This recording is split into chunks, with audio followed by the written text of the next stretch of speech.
मैं जब भी किसी जंगल की कहानियां सोचता हूँ, मुझे सबसे पहले एक ऐसी जगह याद आती है जहां शांति थी, प्रेम था और सबसे ज्यादा था भरोसा। उस जंगल के बीचों बीच एक झील थी जिसे सब जानवर सत्य झील कहते थे, क्योंकि उस झील के पास कोई झूठ नहीं बोल सकता था। जो भी वहां जाता उसका दिल सच बोलने पर मजबूर हो जाता। शुरुआत में सब शांत था। शेर राजा था, लेकिन क्रूर नहीं, दयालु था। भालू उसका सेनापति था, मजबूत लेकिन विनम्र। हिरण, तोता, गिलहरी, हाथी सभी मिलजुल कर जीवन जीते। हर समस्या का हल झील के किनारे बैठकर निकाला जाता। फैसले बिना लड़ाई के होते थे। लेकिन फिर एक दिन एक कौवा आया। उसका नाम था कालू। वह दूसरे जंगल से आया था, एक ऐसा जंगल जो पहले स्वार्थ, लालच और लड़ाइयों से तबाह हो चुका था।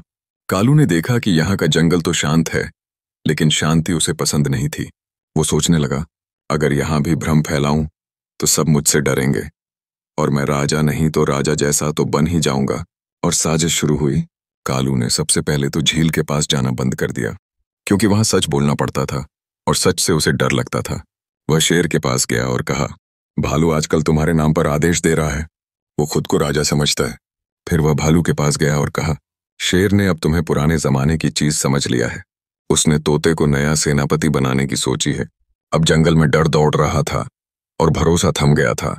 कुछ जानवर लड़ने लगे, कुछ छिपने लगे। सत्य झील सूनी हो गई। जहां कभी सब साथ बैठते थे वहां अब सिर्फ चुप्पी तैरती थी। लेकिन कहानी यहीं खत्म नहीं होती। एक दिन एक बच्चा लोमड़ी, जिसका नाम था नील, चुपचाप झील के किनारे बैठा रो रहा था, क्योंकि उसे अब कोई अपने खेल में शामिल नहीं करता था। सब डरे हुए थे। झील से उठती हवा ने उसके कान में एक फुसफुसाहट की। तू छोटा है पर सच्चा है, तू उन्हें फिर से पास ला सकता है। नील ने हिम्मत की।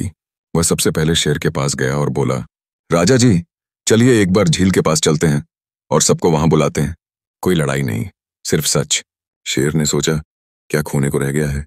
वह मान गया। फिर भालू, तोता, हाथी सब धीरे धीरे वहां आए। कालू भी आया, क्योंकि उसे डर था कि कहीं सच्चाई सामने ना आ जाए।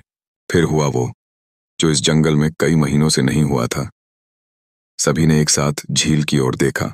शेर ने झील से पूछा, क्या भालू ने मेरे खिलाफ साजिश की। झील शांत रही। पानी नीला ही रहा। मतलब नहीं। भालू ने पूछा, क्या शेर ने मुझसे विश्वास तोड़ा। झील फिर शांत रही। नहीं। अब कालू की बारी थी। जब उससे पूछा गया, क्या तूने ये सब चालें चली। झील का पानी अचानक काला हो गया। एक जोरदार गड़गड़ाहट हुई और झील की लहरों में कालू का चेहरा खुद से उतर आया। सब जानवर समझ गए। कालू को उसी समय जंगल से निकाल दिया गया और फिर सत्य झील के पास वो सब वापस लौटे जो कभी टूट गए थे।